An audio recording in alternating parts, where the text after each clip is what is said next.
ерөнхийдөө засаг хоорондоо хилцээр хийж байгаа. Засгийн газар хоорондоо хилцээр хийсэн. Засгийн газраас хятадын засгийн газраас ирсэн бичиг дээр 3-ыг цогцоор гэдэг асуудал байна. Үнийг өмнөхөөс муудахгүй гэдэг зүйл байна. Засгийн газраас ирсэн санал дээр нь шүү. Тэгэхээр бүр нэг хаалттай юм бол бас биш байсан ба. Асуулт бол тэр сонгуулийн өмнөх биржийн үнээс 5% гэдэг сонгуулийн дараа яагаад өөрчлөгдсөн? Энэ хооронд юу болсон бэ гэдэг бол асуултын тэмдэг.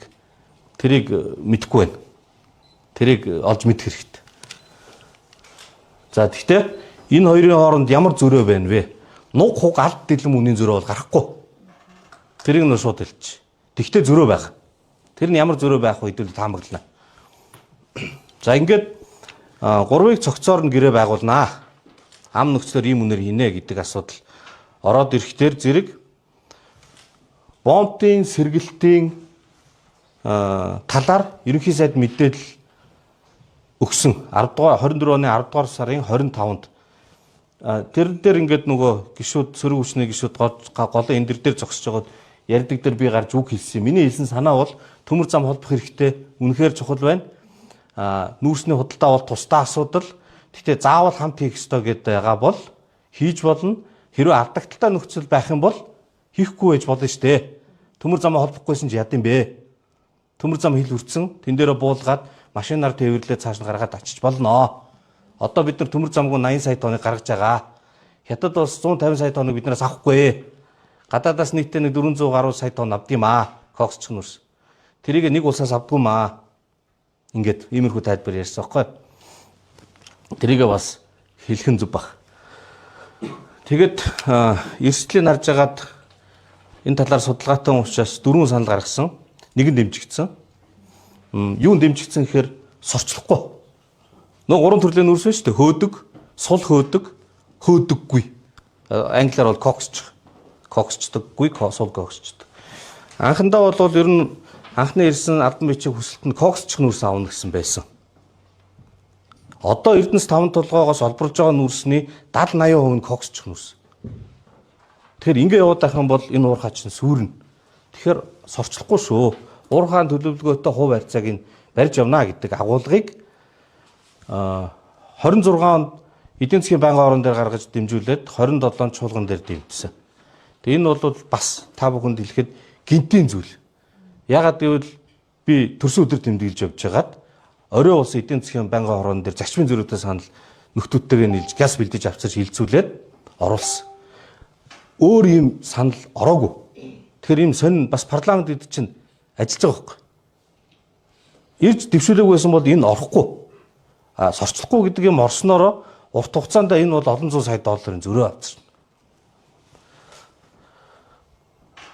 Хоёрт нь үн бодохдоо нөгөө 5 индекс байна шүү дээ.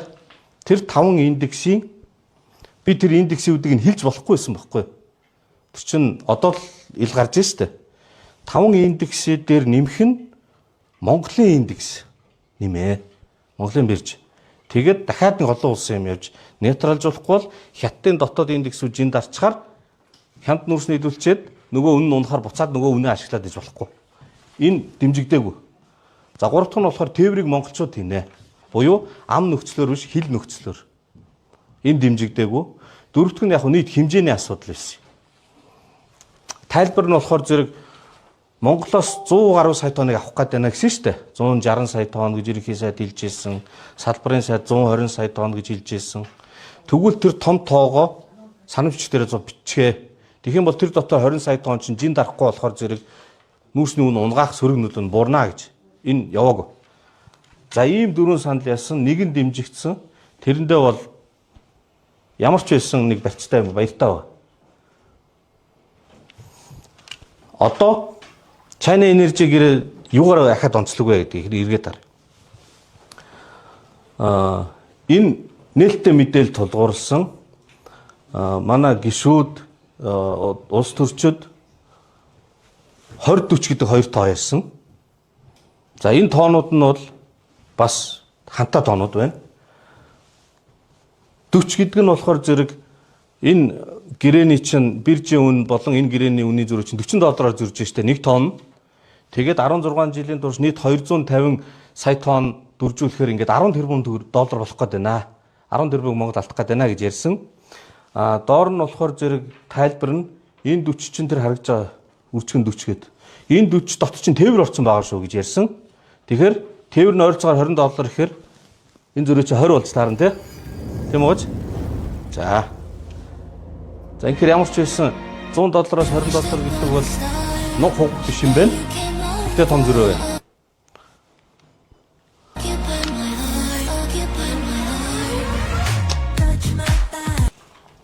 Коксч нүүрсний хэмжээг 55% гэсэн.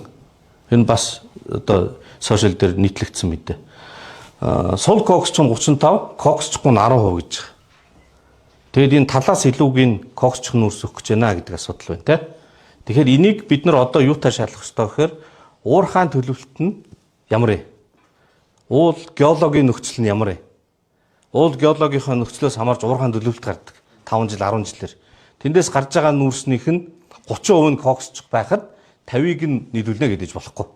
Улсын хурлын тогтоолж агуулга тэр байхгүй юу? Ямар үйлдвэрлэл физик геологийн нөхцлөөр уурхайн төлөвлөж гаргаж байгаа тэр харьцаагаар нь нийлүүлнэ гэсэн үг. Тэгэхээр тэр нь үнэхээр 55 юм уу?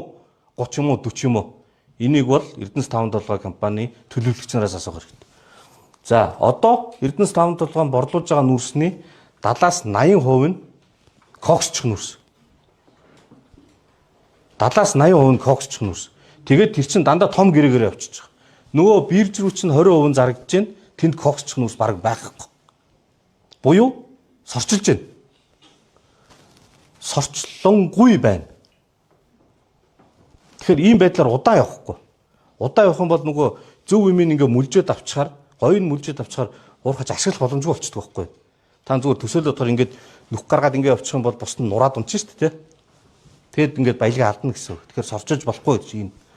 Тэгэхээр энэтэй харьцуулахад 70-80% та харьцуулахад 55 гайгүй биш харагдаж байгаа ч. Энэ бол бас бодит мэдээлэл. Гэхдээ 55 чи өөрөө урт хугацаанд явна.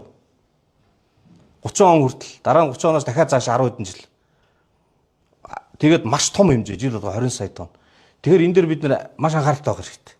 Уурхайн төлөвлөлт геологийн нөхцөл ямар байна вэ гэдгийг харж иж 2030 оноос хэмжээгээр явхад энийг уйлдуулж өөрчлөх асуудал гарч ирж болчихшгүй.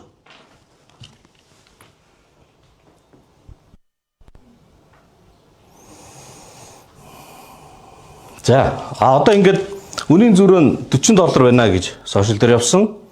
Тэр нь тээвэр дотор байгаа гэж хэлсэн. Тэгэхээр үлдэж байгаа нь $20 болох чинь тийм үү? За тэгвэл биржээр зардаг үнэ 5%-аар хөнгөвчлөөд биржээр явуулъя гэсэн шүү дээ тий. Анх тэгж ярьж ирсэн гэсэн тий. Тэгэхээр 5%-аар хөнгөлөх юм бол $5 болно. $20, $5, хоёрын хооронд $15-ын зэрэг гарч ийн тийм үү? За энэ бол яг одоо хийж байгаа таамаг шүү. Тэгтээ хантаа ойролцоо. Энэ жил болгон өөрчлөгдөн, улирал болгон өөрчлөгдөн. Нэгсэн багасна. Энэ үнийг нэгдүгээрт энэ тоон байхгүй, гэрээнийх үнийг би мэдэхгүй. Гэхдээ баримжаа их найдаар тоологдох зөрөө жил болгон гарна шүү гэж би 12 сарын 27 чуулган дээр хэлсэн учраас нь бол тэр. Одоо харин нийтэд мэдээлэл гарцсан учраас тэр тоон дотроос ингээ харьцуулахад ер нь хантаа. За ингээд цаашдаа бид нар яах юм бэ? Дахиад сануулъя. Монголын эрх ашиг, монголчууд илүү ашиг нүүрснээс олохын тулд нэгдүгээрт нүүрсээ биржээр түлхүү зар. Ядаж том гэрээгээр 50%, бирж 50%. Ийм харьцааг барьж явах хэрэгтэй байна. Энийг барих шийдвэр гаргах хэрэгтэй байна. Бодлогын. Тэр бол Монголын үнийн бодлого. Хоёрдугаарт нь хил хүртэл тээврийг монголчууд хийх. Тэндээсээ бид нэр цалингаа авъя, амьдрий. Гуравдугаарт нь за нүүрсийг сорчлохгүй. Уурхайн горимтой нийцтэйгээр хувь харьцаагаар нь борлуулах. Дөрөвдүгээрт нь үндэсний үнийн индекстэй болох. Нүүрс зардаг улс болгон индекстэй байдаг. Индонез, Австрали, Хятад, Орос бүгдээр Монгол байхгүй. Манай хоолой олж иддэг хамгийн том бүтээгдэхүүн тэр нь хэдэн төгрөгөөр зарахыг өөрсдөө мэдэхгүй. Бодлоготой байх хэрэгтэй. Бодлоготой байхын тулд бирж том гэрээний харьцаа энэ төр гэж. За ингээд тавд нь бүх гэрээг нууцаас гарга. Энийг бол албан ёсоор хүндэт хөрш улсдаа тавиад тэгээд соёлтойгоор харилцан зөвшөлтөд нээж гаргах асуудал.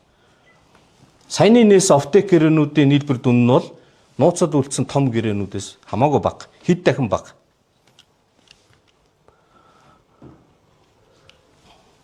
Одоо сүүлийн томьёоллууд нүүрсний хулгай гэдээ бид нар ярьдаг. Нүүрсний хулгай бол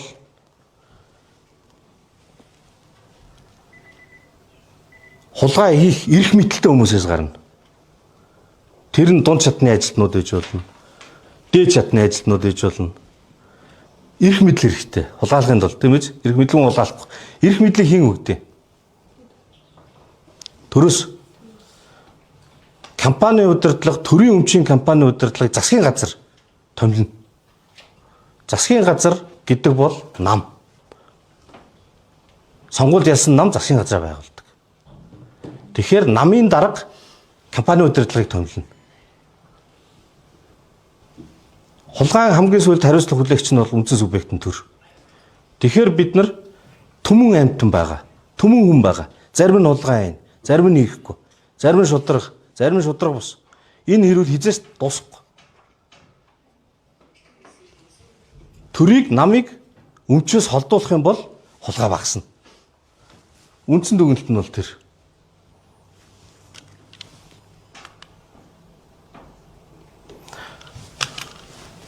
(2022) онд энэ 9 сард би нэг ихтгэл тавьж ирсэн.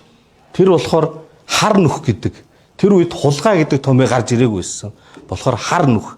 Ягаад тэгэхээр нөгөө монголчуудын авсан хамаг ашиг орлогчин дэр нь хил хоорондын богино төвөрдөж байхгүй болчиход байсан байхгүй. Нөгөө 1 тонн нүүрсний үн хэдэн зуун доллар болж солиордог үе. Хар нүх гэж. Тэгэхээр тэр үеийн тэр хар нүхэн бүгдийн сороо явцсан. Хин аваад байгааг нь би ойлгоогүй байсан. За энийг бол сүлд нүүрсний хулгай гэж нэрлсэн. Тэр нь болохоор логистикийн асуудал дээр гарсан том зөрчил. Одоо урт хугацаанд логистикээ төмөр замаа тавьчлаа, теле холбочлоо гэхэд шийдвэр гаргагч нараас нь дарга нараас нь хулгай бол тасрахгүй. Тийм болохоор бид нар төрийн өмчийн компани хувийг иргэдтэй олгож нээлттэй овчаад компани болох юм бол нүүрсний хулгай багасна. Нүүрсний хулгай багасгаар нам мөнгнөөс холдох юм бол парламент гоё ажиллана. Парламент гоё ажиллах юм бол Монголын ардчлал бэхжинэ. Ер нь энэ лог. Одоо 18% нь Эрдэнэс 5 толгой хувьцаа иргэдэд байна. Монголчуудад. Тэгээ 1% нь бол аж ахуй нэгжүүд байгаа. Тэрийг жоохон уучраас алгасан. Яаралтайгаар 34%-ийг буюу хяналтын багцыг нийтийн хувьцаа болох хэрэгтэй байна. За ингэхдээ үнгүүдүүлж болохгүй. Хямдхан зарчингууд гадны худалдаж авчаад тэгээ бид нар ямар хэрэгтэй юм бэ? Эсвэл нэг 2-3 том компани авчвал яах юм бэ? Тийм болохоор хязгаарлалт тавьж өгдөг. Монгол улсын иргэд авнаа. Монгол улсын аж ахуй нэгж стратеги хөрөнгө оруулалт хийж болно. Гэхдээ хэмжээ нь бага. Нийтийн гол юм бол иргэд хувьцаа эзэмшнэ. Ирээдүйд 51% буюу дийлэнхийг иргэдэд нийтийн өмчт компани болгомоор. Төрийн өмч гэдэг бол намын даргын мэдлийн асуудал болчих суурьчж байгаа. Тийм учраас төр өмчтэй болохоор зэрэг би өмчтэй болж байгаа юм а гэдэг ойлголтоос бүгдээрээ салах хэрэгтэй байна. Миний амьдрал муу байна. Би энэ муусан юмнуудаас болоод хохироод байгаа юм а. Тийм болохоор дарга минь ээ. Та гараад бүгдийг хурааж аваад төрийн компани болгож жагаад мөнгөний цуглуулад надад хуваагаад өгөөч. Энэ бол нийгмийн нэг тийм дургуутсан үзэн ядсан илэрхийлэл. Энэ аюултай. Ингэх юм бол нөгөө намын дарга нар чинь тгий. Би гоё танд бөөгнүүлж жагаад баялагын сангаараа дамжуулаад эсвэл танд ингээд өөр байдлаар цагаан сарын өмнө ингээд хув хишиг гордуулга энэ үгээгээд тэгээ өгөхгүй дээр ингээд хулгайжилгээ яваад дуусахгүй. Тийм болохоор үгүй. Энэ баялаг таны өмч. Миний юм. Та өөрөө хувьцаа эзэмш. Тэгээ хяналтаа тавь. Ногд ашгаа ав. Тэр нь янз бүрийн хөлбраар байж бол. Тэгэхээр энийг бол үе шаттайгаар нэмэгдүүлэх, ирээдүйд үн цэн нь тогтворжоод монголчууд хувьцаагаа ойлгоод нөгөө дээр үеийн цэнхэр ягаан шиг хилмигдэхгүйгээр ухаалаг болсны дараа арилжааг бүр их нээлттэй болгож олон улсын болохоор гаднаас хөрөнгө оруулалт хэрэгтэй шүү дээ. Тэгэхгүй бол нэг тогоон дотроо зараад байх юм бол утгагүй нүгүүч. Ийм байдлаар ингээ баг багаар явах хэрэгтэй. Зөвхөн Эрдэнэс 5 толгой биш. Одоо энэ 2024 оны төрийн болон орон нутгийн өмчт хуулийн этгээдийн санхүү эдийн засгийн үндсэн үзүүлэлтүүд жимэгтэл гарсан. Энэ дээр бичснээр бол 67 төрийн өмчт компани нийт 26 их найдын орлого олж байна. Борлуулалт хийж байна. 26 их найд. Орон нутгийн өмчтөд 305 компани 3 их найд. Нийлээд 29 их найд. Дээр нь нийслэлийг нэмэх юм бол 33. За заримдаа бас 35 гэж сүүлдээ гарч ирдэг. Нийслэл одоо хэдийг найч болоод байгаа. Улсын төсөв 33 их найд. Төрийн өмчийн компаниуд нийслэл нийлээд 33 их найд. Яг тэнцүү. Улсын төсөв дээр маш их хилцүүлэг болж байгаа. Одоо цалин байлан гээл жагсаал цуглаан болоод их хурал байнга яриад тэгтэл бараг улсын төсөв шиг мөнгийг 67 дарга гар үсэг зураа шийдэж байгаа. 29 их найд төгрөг. Энэ бол монголчуудын мөнгө. Энэ мөнгө улс төрлөө, намын санхүүжилт рүү, намын томилгоогоор явсан удирдлагуудаар дамжаад явж байгаа. Тэрний цаана нөгөө хийвэл элит хүрээлэл. Өөрсдийгөө нийгмээс тусгаарлцсан, бие биенийхээ бизнесийг дэмждэг, худалдан авалт хийдэг. Тэрүүгээрээ ингээд одоо тансгалдаг. Энэ хүрээлэл, энэ бол нам ялдарч байгаа байдал. Тэгэхээр бид нар намыг аврахгүй бол парламент ажиллахгүй. Яах гэж олон намтай парламент байгуулсан. Парламент байхгүй бол Монголын арчил байхгүй. Эргээд намыг цэвэрлэхийн тулд төрийн өмчөөс холдуулах. Энэ дүгнэлт рүүгээ буцаад орно. 300 мянган гишүүнтэй гэж ярьдаг. 200 мянган гишүүнтэй гэж ярьдаг. Иннээсээ ичиж амьдрах хэрэгтэй. 300 мянган гишүүн гэдэг чинь хэн бэ? 300 мянган улс төрч байгаа юм уу? Үгүй шүү дээ. Улс төр хийхгүй бол намын гишүүн болж яах вэ? 300 мянган аж амьдрал нь холбоотой найзуудаараа бизнесээ дэмжүүлдэг. Эсвэл бол тэр нэг хорон тараасан нийгмийн халамжийн нэг 5 кг гурдлыг найздаа аваачж өгдөг. Томоос ахуулаад жижиг ашиг сонирхлын бүлэг 300 мянга урчээд. Тэр 300 мянгаыг тижээх хэрэгтэй. Тижээхэд мөнгө хэрэгтэй. Мөнгө хаанаас олох? Тэр 300 мянга үйлдвэрлэл явуулахгүй шүү дээ. Мөнгийг төрийн өмчийн компаниудаар дамжуулж, зовчуулж авч байгаа. Тэгэхээр хоёрт нь намыг цэвэршүүлэхийн тулд төрийн өмчөөс холдуулахаас гадна хатуу гишүүнчлэл гэдэг нь утгагүй нэг байхгүй болгож байгаа юм. Бүр үндсэн хуулинд сонгогчдын 1% байх ёстой энэ төргээд өөрөө өөрийнхөө эсрэг хүмүүсийн эвлэн нэгдэх хэрэгчлэн эсрэг заалт оруулсан. Тэрийг бид нэр эргэж харах. 3 дугаарт нь намын санхүүжилт нээлттэй байх хэрэгтэй. Өнгөрсөн шинэ улс төрийн намын тухай хууль дээр маш гоё заалтууд орсон. Одоо саяхан нэг данстай биш олон данстай байя гэдэг нэмэлтийн өөрчлөлтийг хэрэгжиж эхлэхээс өмнө өргөн барьсан. Тэгэхээр данс болгон олон данстай болно. Олон их усрээс мөнгө нааш цааш нь зохицуулах хэрэг гарна. Нөгөө олон зуун мянган тижээврүүдэд тижээх боломжийг олж авах гэдэг байна. Энийг бид нэр зөвшөөрч болохгүй. Улс төрийн намын санхүүжилт ил тод бай. Олон зуун мянган гишүүнээс ич бодлого хийх ёстой мэрэгжлийн улс төрд орно гэсэн зорьсон хүмүүс л намын гишүүн байдаг. Тэгээд төрийн өмчөөс намыг холдуул. Энэ гурвыг хийж бид намаа цэвэршүүл. Нам цэвэр байх юм бол парламент ажлууд Монголын улс төр тогтворж байна. Саяны энэ том дохой төрийн ямрал бол эхлэл. Дахиад бид нар олон удаа ийм ямрал харна.